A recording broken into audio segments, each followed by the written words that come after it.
Mountaineer football talk, folks. How about it? Let's get to it for the next 60 minutes here at the Voice of College Football. So glad to be joined by Travis Kenobi. You can catch his work on Last Word on college football. Those folks do a fine job and certainly support here at the Voice of College Football, and the guy that makes this happen, Gold and Blue Dude, as well.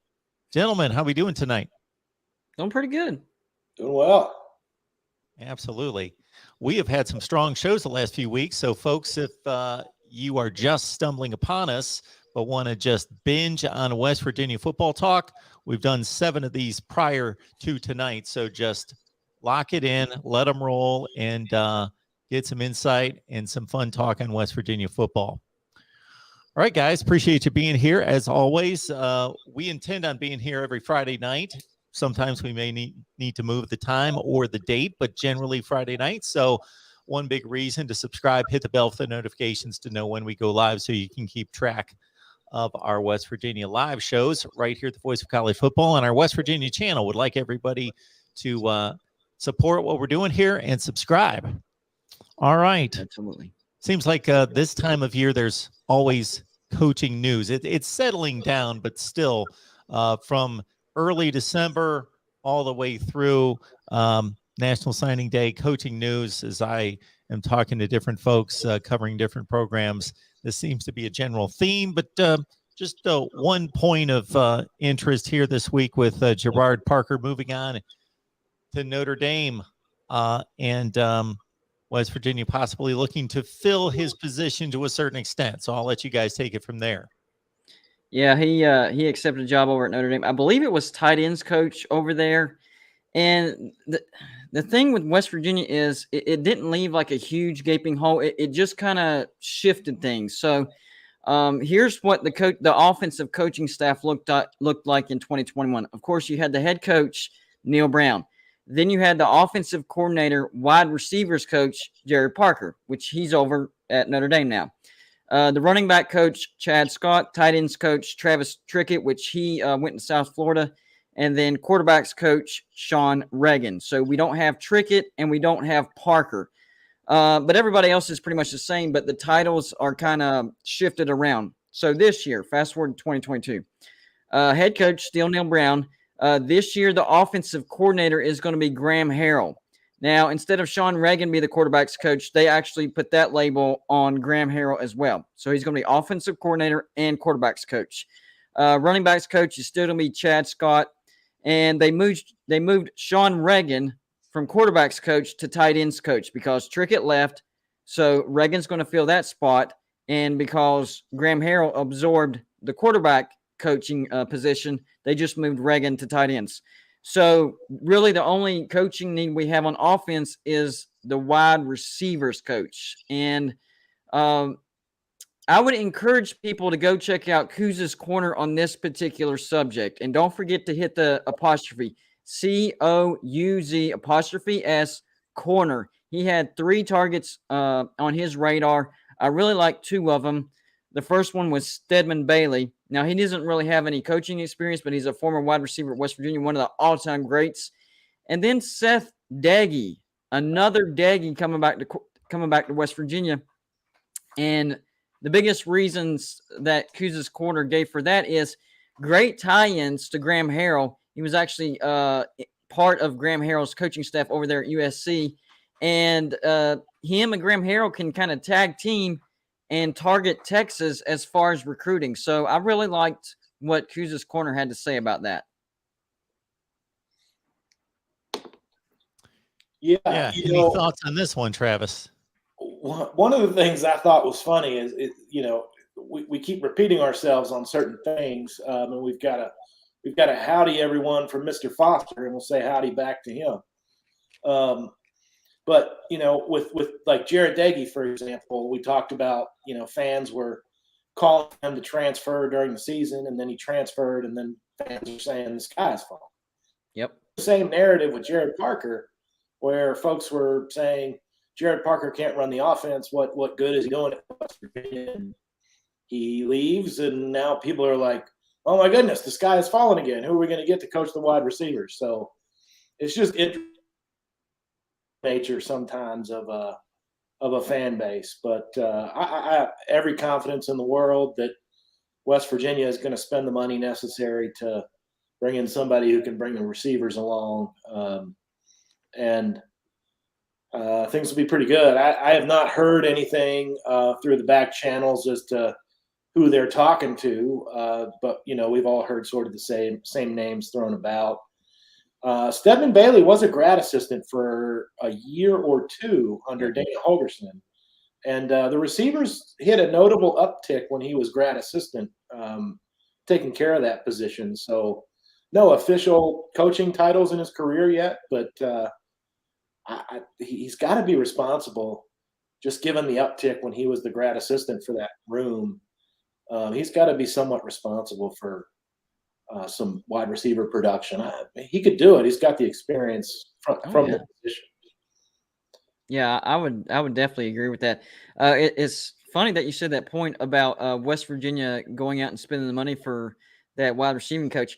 Over on my channel, Golden Blue Dude, I actually had a Buckeye comment on the video that I made about that, and he said the Big 12 is wide open right now, and this is not a West Virginia fan. This is a Buckeye fan. He's saying, I'm really hoping that West Virginia does go out and make the effort and actually spend money. I agree with that. I hope West Virginia doesn't I guess we can't do any better, so we'll go with this guy.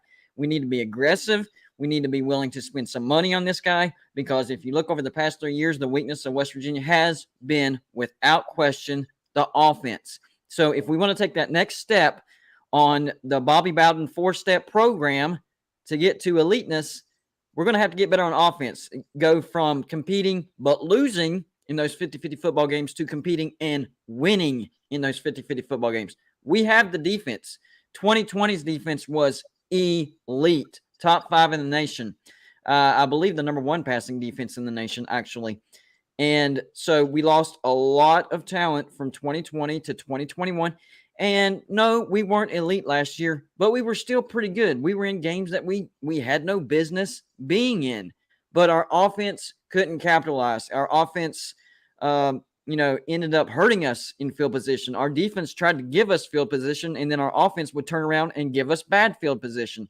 So if we want to take that step of, yes, we're being competitive. I know 6 and 7 is really, really bad, but we've talked about the 50-50 football games. I'm not going to go into that again.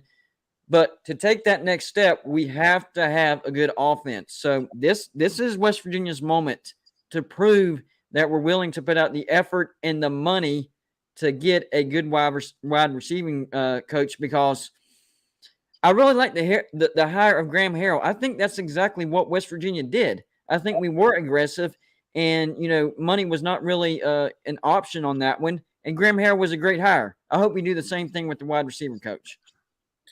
One thing that, and that's one of the reasons why, I like Steady B as a reason, by reason of being a fan, and he was one of the greatest wide receivers we've ever had. But it's one of the reasons why I'm not sold on that being the number 1 option, because there are folks out there that are sniffing around for jobs that have decades of experience at the position.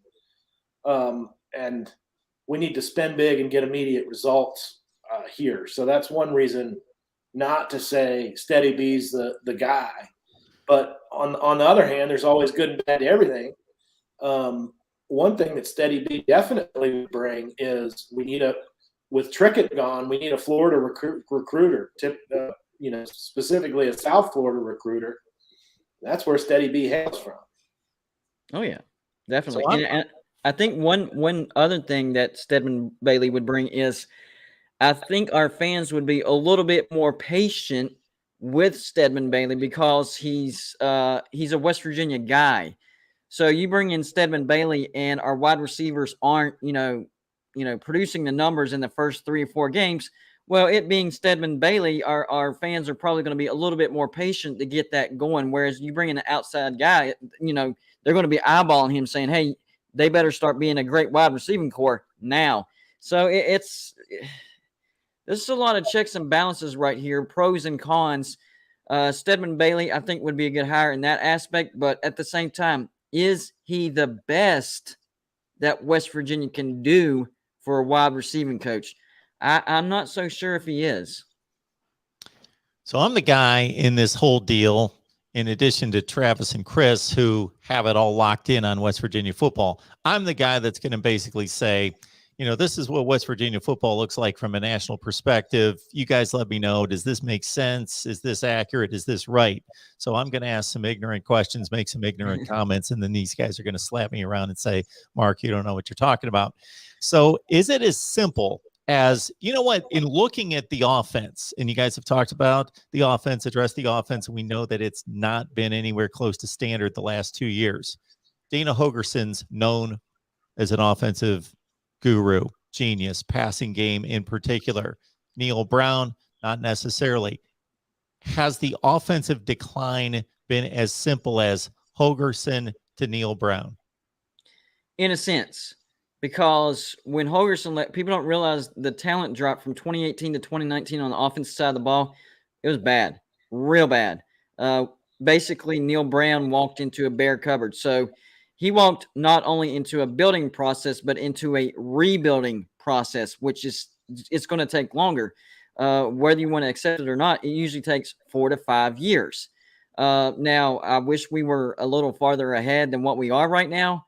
But then again, the Graham Harrell hire, that's what really excites me, because that is what we've been missing. So to answer your question, is that simple? Yes, it is that simple, but we can overcome that by getting a guy like Graham Harrell, who kind of reminds me of Dana Hogerson when it comes to the offensive aspect. Hogerson was a lazy recruiter, and his defenses were horrible. We got that locked down. So now we just needed a guy that was good on the offensive side of the ball as far as play calling, good with the personnel, good at disguising weaknesses. We didn't have that guy. I think Graham Harrell is that guy. Well, go ahead, Mark. And real quick, Travis, I understand that I make that comment completely understanding that this guy, Will Grier, could sling it around pretty well, about as well as anyone in college football. And that makes up for a lot right there. Absolutely. Yeah, for sure. And it wasn't just what I was getting ready to say is sort of the perfect segue into that, is that earlier this week I did sort of my annual article on here's the cumulative returning snap counts for West Virginia going into spring. And when Neil Brown took over, the returning snap counts for the quarterback position was like 50, and they were all Jack Allison, who ended up at West Liberty and couldn't even start there. So West Liberty, for those who aren't from the area, is like a local, basically just turned into a university from a local sort of state college. They're not even Division II, I don't think, or maybe they are just barely Division II. So that's all we had in that room. And then on the wide receiver front, we returned less than 100 snap counts cumulatively for the whole position group.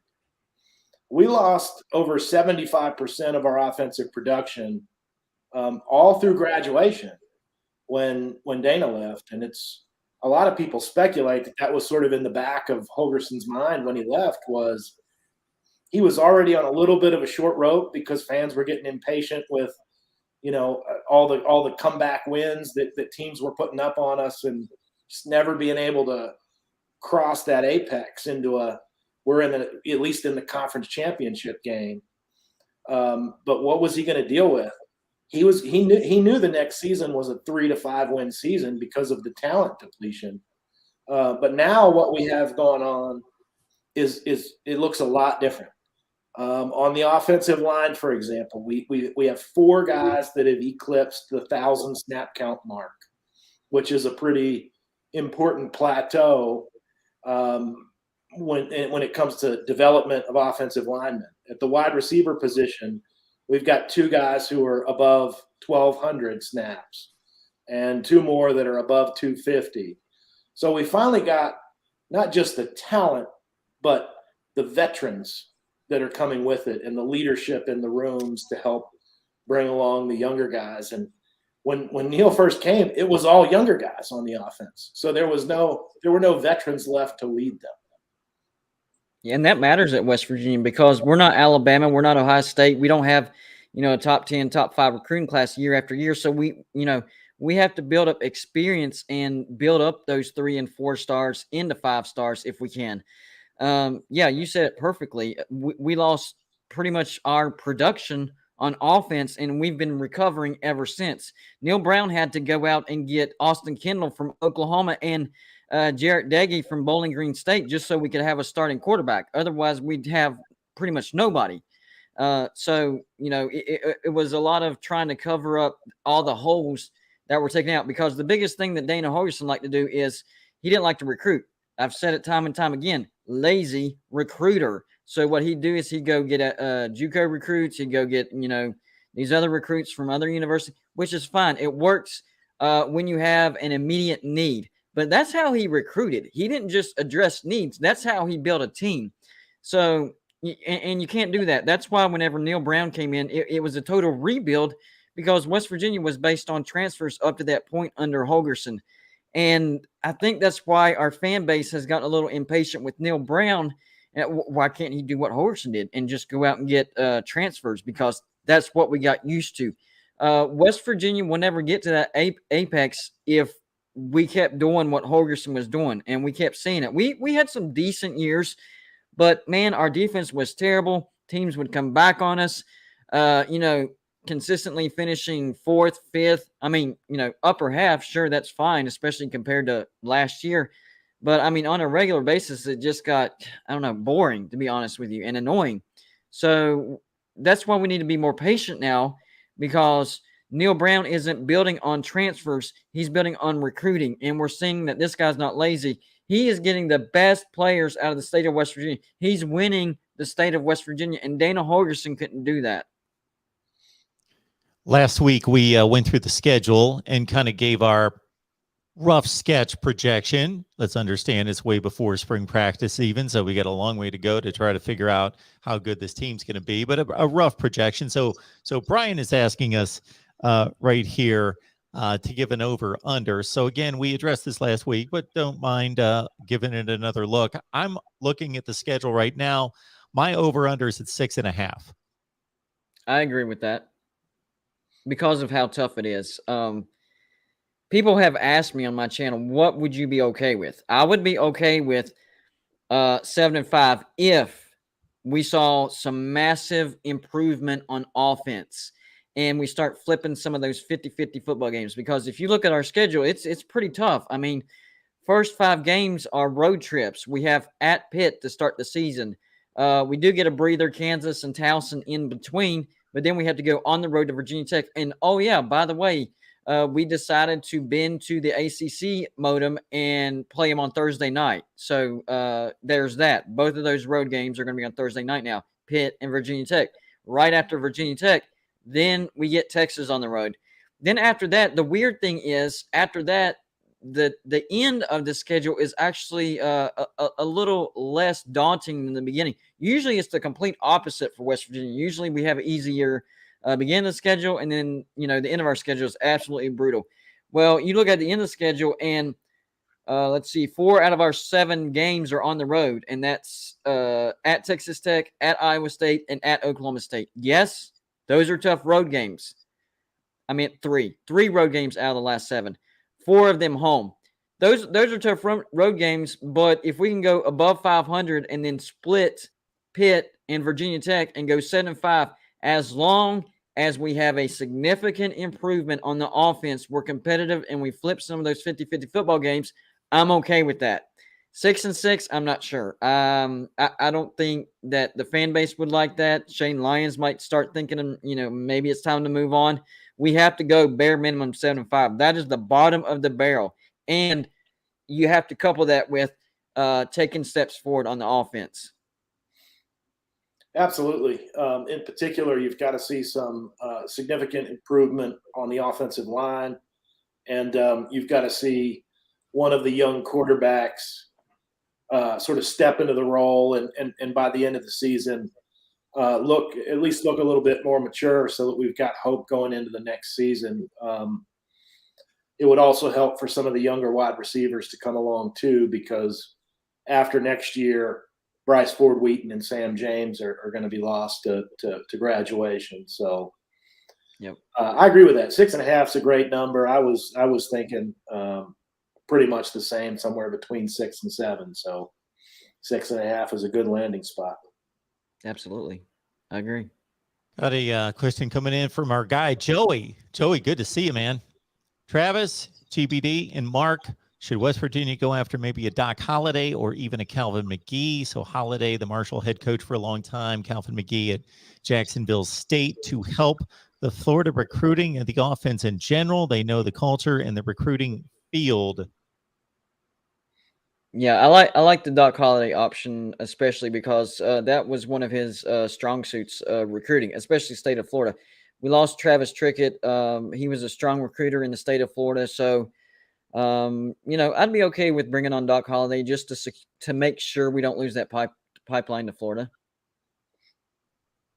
Yeah, there are a lot of, I mean, I don't know the whole backstory, but I do know there were a lot of donors who are not very big fans of Doc Holliday. Yeah. I don't know exactly why. Calvin McGee is pretty much the right hand man of Rich Rod. So as long as Rich Rod's at Jacksonville State, I mean, I don't think Calvin McGee would come home, even if we offered him a good bit of money. They're just those two are 1A and 1B. Yeah.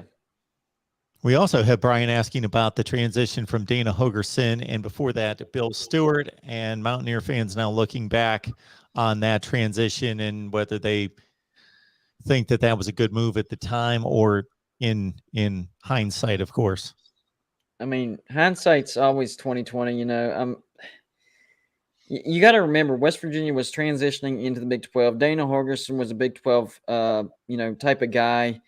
I mean, of course, maybe we regret it now, but if you go back into the moment, I can't really, say, oh, they should have known better than that. That was such a horrible hire. Just because of you got to take it into account everything that was happening. Bill Stewart, I mean, he was a decent coach, but he was coming out of the Rich Rod. He was losing the Rich Rod guys, and you could slowly see the decline under Bill Stewart. Still having good seasons, but you could see it. And we were transitioning into the Big 12. So, yes and no. That's the best way I can answer that. I maybe have stronger feelings because one of the comments that just popped on was from Joey that he didn't like the Dana hire at the time, and I understand it. He did not get the culture. He was sort of an outsider, but we were also pushing into a new conference that Dana was familiar with. I actually didn't like the Bill Stewart hire at the time. I thought that was based on too many emotions. The high after the Oklahoma win. But those 3 years, and I did an article on this too. It was my Graham Harrell sort of has the chance to remake our offensive identity article, and I look back and since the beginning of the Rich Rod era, we had 9 seasons where we averaged less than 30 points per game offensively. One of those was Rich Rod's first season. The other was Rich Rod's third season. And then a third of those was one season under Dana Holgerson, the year we went 4-8. Yeah. The other 6 seasons, 3 of those were the 3 Bill Stewart years. And the other 3 seasons were the last 3 seasons under Neil Brown. So fans were already impatient, even though we were going 9-4. Now, keep in mind, of course, that's a very weakened Big East at the time. But even though we were going 9-4 every year under Bill Stewart, Mullen ran the most boring offense I've ever seen in my life, and we were averaging over that era. We averaged 26 points per game. Now, one of the reasons that fans have been so impatient, I think, over the last 3 years is that, believe it or not, we're actually averaging a point less under Neil Brown's first 3 seasons than we were under Stewart and Mullen. And so if fans got impatient with 9 wins at 26 points a game, how do they feel when we're 1 game under 500 and we're averaging 25? But what they don't realize is with Bill Stewart, he wasn't rebuilding. He was coming off probably the best success West Virginia's ever had. and Neil Brown's, trying to rebuild. So and that's what I've been trying to explain to fans, because it's apples and oranges when you're transitioning out of Rich Rod, West Virginia at its apex, like probably in school history besides 1988, transitioning into Bill Stewart, who was having 9-win seasons. I mean, we take it in a heartbeat right now, but coming out of the success that we had, it was a letdown. And, not scoring very many points. Whereas when Neil Brown came in, we lost, 70-75% of the offensive production. So we've been trying to get back to, having a good offense. So that's why I've been trying to tell West Virginia fans, hey, I know our offense has been bad. You see him in actively making changes. That's why I'm super high. I'm probably higher than anybody else on Graham Harrell, because of what he did at USC. And people like to just look at, USC was overrated. They didn't live up to expectations. Yeah, on the defensive side of the ball. If you look at their offense, they were actually consistently in the top 25 under Graham Harrell, and close to being top 10 a couple years. So I do think Graham Harrell is the answer to that dilemma. Now, how fast can it happen? Honestly, I think it could happen this year. Maybe not in the first half. There might be some gelling that needs to happen, some game experience that needs to happen as far as the offensive line. They have more experience than what they did last year.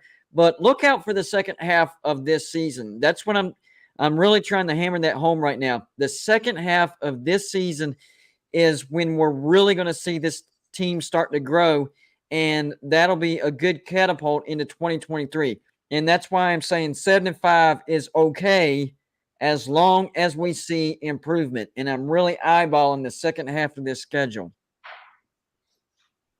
It's definitely a favorable back end, especially compared to usual. Yep. Next week, folks, we're going to start gearing up for spring practice and deliver a quarterback, running back preview for you as we start marching through the various units on offense and defense, again, to get you set for spring practice. We don't have an opening date, do we, for spring practice? Should be early to mid-March? I'm not sure the exact date off the top of my head. I'm not sure when practice starts, but they just announced the spring game date this week. I don't have it committed to memory yet. Give me 1 second. And normally the spring practice starts 4.5-5 weeks before the spring game. Yep. So the annual blue and gold game is set for April 23rd. So we'll be starting that last week of March, maybe the second half of the week right before that. There you go. Got Travis Kenobi here from Last Word on College Football. We got the guy that makes this all happen here at the Voice of College Football, West Virginia, Golden Blue Dude, knocking things out on a Friday night, talking Mountaineers. Travis, what have you been working on recently? I did 2 articles this week. One was sort of digging into the details on what Graham Harrell's offenses have looked like compared to what the offenses look like under Neil Brown for the past 3 years. Then my second article was my sort of annual, here's what our returning snap count looks like. And then I've got another couple coming next week on the transfer portal, both nationwide and specific to West Virginia. GBD, what do you got for us? I'm active every day. I do videos every single day. I got my regular show, live show tomorrow at 7. Just trying to give West Virginia fans hope because, they've been kind of down the past 3 years, and I get it, but there really is hope, and just don't get mad if we don't have that 9-win season that everybody's wanting. As long as that offense starts looking better and better throughout the season. So I'm trying to give people hope. Stay on top of the breaking news that's going on in college football. Same old, and on my channel I cover March Madness as well. So whenever the brackets come out, I'm going to have a live show and have those come out as well. Nice. Everyone, remember to hit the like button and also subscribe to our West Virginia channel here at the Voice of College Football. So you might be watching on the main channel. You might be watching on the West Virginia channel. Either way, If you type in West Virginia Voice of College Football, you should be able to find us on YouTube and subscribe right there. And again, quarterbacks and running backs coming up next week. The thing, I know I mentioned earlier 7-5, as long as the offense gets better, but that comment that the Buckeye fan left on my channel, it keeps ringing in my head because the Big 12 will be a lot more wide open than what it usually is this year. All right, let's look at how the Big 12 finished this past year real quick. Of course, we had Baylor. They won the Big 12 championship, so I want to put them in first. They went 12-2. Oklahoma State also had a 12-2.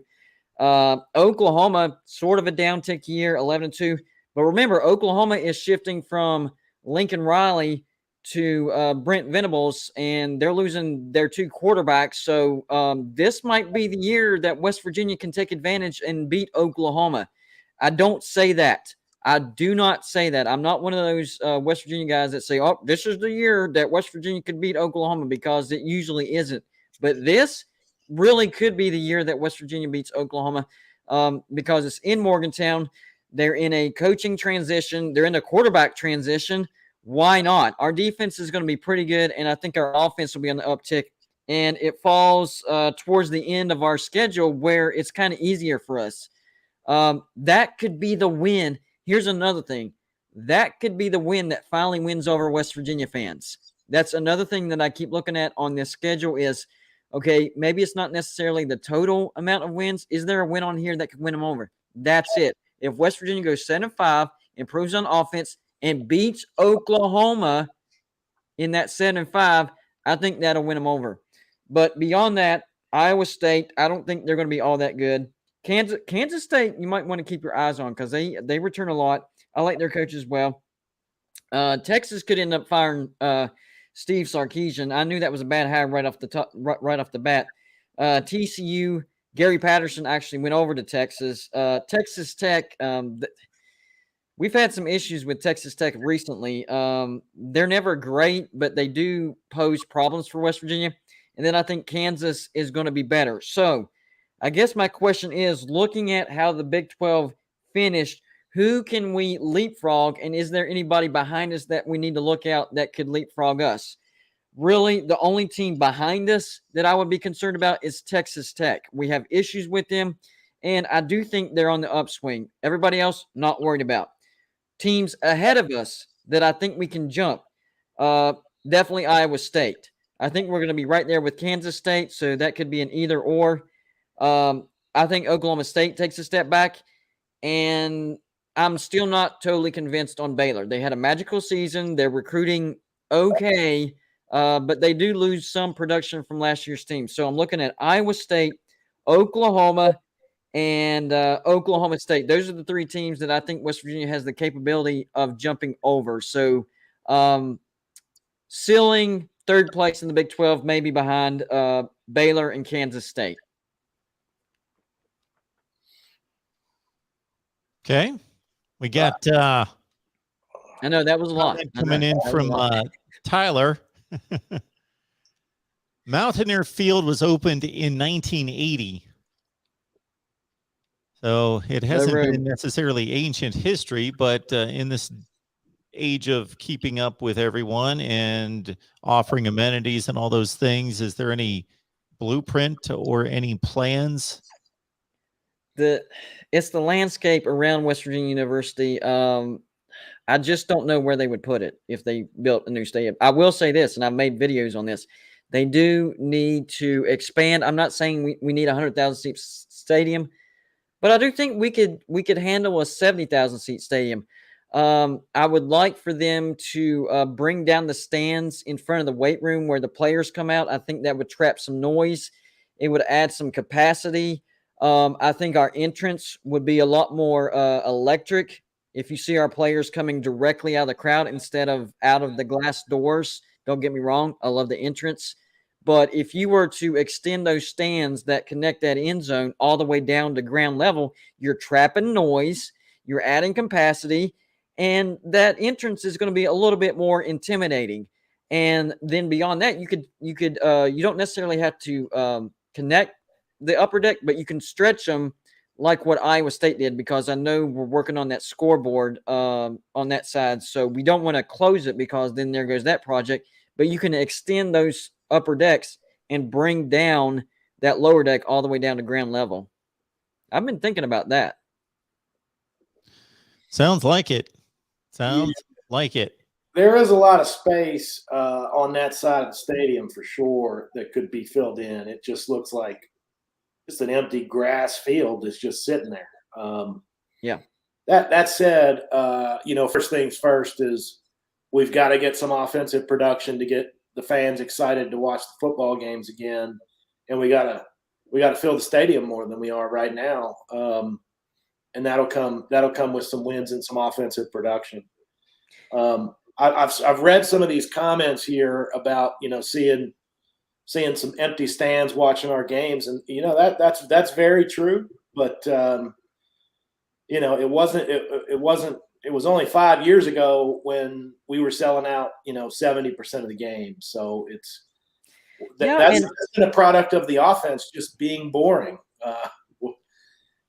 Less people are showing up right now. It's also the product of college football and the landscape and dwindling attendance because of COVID and because of people just wanting to kick back and sit at home and watch games. Well, think about this though. Even when like last year we didn't have a great season, and we could still, towards the tail end of our season, and we knew we weren't going to have a great season, we were still getting 50,000, or at least close to 50,000. That's still better than what Pitt does on a good day. They have trouble getting over 40,000 on a regular basis. So if West Virginia, whenever I approach that topic, if West Virginia can put 50,000, that I know that's not filling up a stadium, but if we can put 45, 50,000 in a stadium in a year where we're okay, then we would definitely be able to pack out that stadium on a consistent basis, if we're winning 9-10 games and especially competing for a Big 12 championship. So I agree. Get the offense better. Let's have some success. But I don't think that has to necessarily come first, because of course, we're going to sell out at the beginning of the season. Then, of course, the season goes on. It starts to not look good. Attendance goes down. But, hey, 50,000 and you went 6-7, that's not bad. No, it's not. It's funny you made that comparison, because I'm talking to some friends.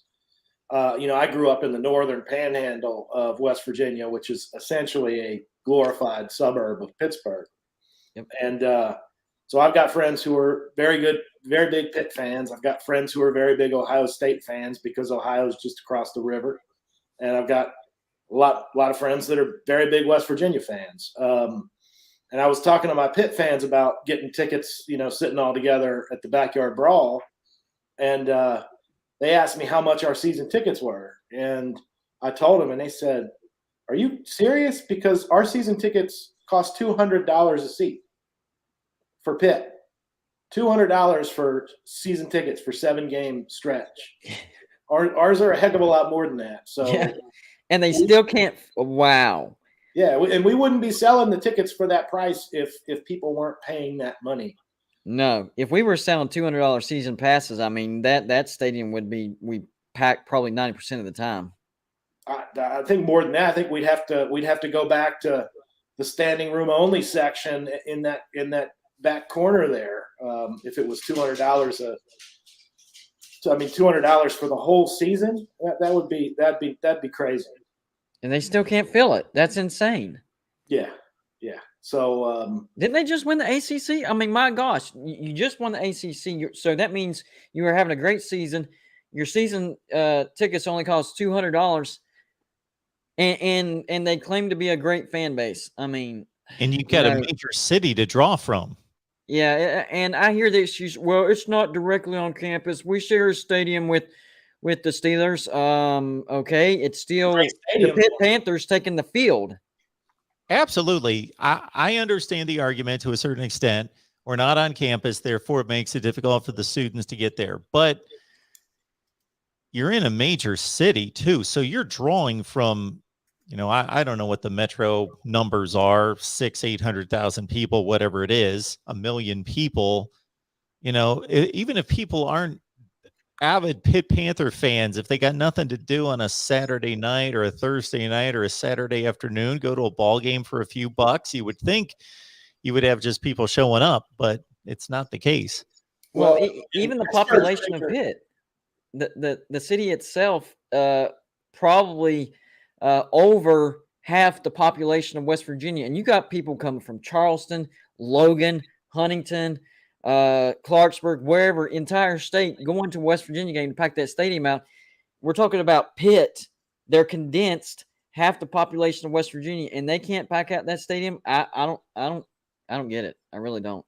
Well, and Pittsburgh's a bigger metro than maybe you think. The Pittsburgh metro area is 2.5 to 3 million people. It's right in between those numbers right now. So it's That's more than the state of West Virginia, then, isn't it? yeah. State of West Virginia is about 1.8 million right now. Yeah. So, Yep. Yeah. There's my point. You get a lot of people to draw from that are right, within 45 minutes. yeah, and West Virginia's I don't know how many people who are not West Virginia fans have driven through the state or have, come to see our beautiful mountains, and we've got great tourism attractions all over the state. But it's spread out. It's a big state. It takes if you drive sort of south to north, it's going to take you, even on interstate the whole way, it's going to take you about 5.5 hours to get top to bottom. Yep. And we've got we've got fans coming all the way down from Bluefield and all the way over from the most eastern part of the Eastern Panhandle, close to DC. Harper's Ferry, yeah. Big fan base there. Whenever I go to a game, I actually go up to Charleston and stay with my brother, and it's still a 3.5 hour drive from Charleston to Morgantown. So, I mean, it is what it is. And I know it's all interstate, but you compare a 3.5 hour drive to Pittsburgh where, okay, bad traffic, maybe 30 minutes an hour, whatever. I mean, that's not a loyal fan base, in my opinion. Yeah. Folks, I'll let you know that right after our West Virginia show, I'm going to fire up the phone lines. So whether you want to talk Brian Harsin or Jim Harbaugh or Yikes. Jimbo Fisher's feud with Lane Kiffin, whatever you want to talk about concerning college football, I'll have the phone lines open. You should call that the scumbag special. 9 Eastern. There we go. Leave it up to you to name my shows for me. You're more clever than I am. All right. We just call it I just have too much time on my live call-in hands. show. All right. Kind of connected to what you guys are talking about in regards to numbers and numbers of fans and therefore being able to support the program. I got to think that, again, I'm going to hit this from a very broad perspective, that NIL would be a concern for West Virginia compared to other schools. Is that being talked about? It is. And an independent committee was formed. Is it country? Do you know the name of that? What I'm thinking of? Yeah, it's called the Country Roads Trust. Yes. And that was formed by very prominent alumni and former players from all sports. And it was actually formed by Oliver Luck and a gentleman who owns the Arizona Diamondbacks. So, pretty big names behind it. Jerry West was involved in it as well in formation. And in fact, I've actually seen two of our players this week make two of our football players tweet about McDonald's promotions. So our players are getting they wouldn't be sending those tweets and tagging McDonald's if they weren't getting some NIL money from that. So exactly. So West Virginia, not the university itself, they kind of went off on their own to form this. This is not West Virginia University didn't sit down and say we're going to create this committee. No, these were people that have at one time or another been a part of West Virginia in their lifetime. Even Deshaun Butler, Pat White's a part of it, I think, and they just wanted to make sure that West Virginia keeps up with everybody else. And so they literally help these players find NIL deals either before they get here to help with recruiting or to help them find an NIL deal once they get here. So I thought that was great because I was worried about it. I'm like, man, we're not Texas. We're not, a $1 billion brand like that. But we needed something like that. And these guys stepped up. And I do think that it's going to help West Virginia keep up with everybody. I mean, we're not going to be the cream of the crop, but we're not going to be bottom of the barrel at the same time. Well, it's sort of a mixed bag, right? Because listen, we're not an SEC program, obviously, and the SEC has the most passionate and loyal fan bases for life. I mean, if you go to the University of Georgia, you are a Georgia fan for life. They have, they have retirement homes right near campus where they will bring you back to if you donate your money to them. I mean, yep. That's the type of universities they have. So they've got more money than we could ever dream to have. But if you start going outside of the SEC, you look at the schools, Oklahoma and Texas are both in the SEC in a few years. So, those two big brands are there. What other brands are left in college football that are going to have a lot of money to throw at football players? Right. And it's, a few of the Big Ten programs. And then you look around and you're like, well, some of the Pac-12 are in big cities. You look at USC, UCLA, they're in huge metro areas with a lot of money, but they are like game number 7 in town. They rank so low on the priority list. Yeah. Entertainment options for the folks around there that it's not, they're not drawing as much percentage of the market as you would think they would. Whereas West Virginia, we don't have a professional team. West Virginia football is the only show in town for 85% of the state, and the other 15% of the state are Marshall fans who will always hate us. So, it's a smaller economy, so the scale is lower, but it's also the only gig in town. Exactly. West Virginia Live, folks, every Friday night. Please subscribe to the channel. Hit that bell for the notifications to know when we go live. Our aim is to be consistent on this Friday night show, and we have been for 8 weeks.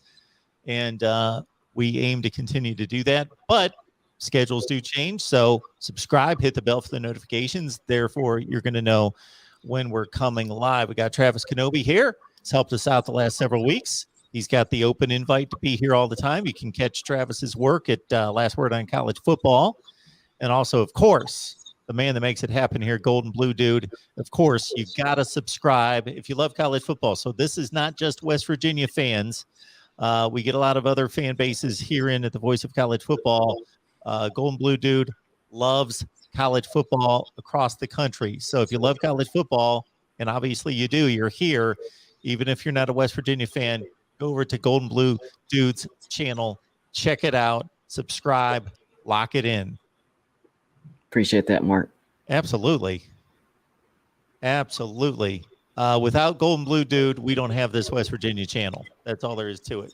So no, you just don't have a loudmouth on here. Well, that's all right. We all need those. I can fill in once in a while. It you gotta stir the pot a not little all bit. the time, but I can kick it into gear when I need to. All right, Wolf 58, we appreciate that. Wolf 58 and where are we? Wolf 58 subscribed and subscribed.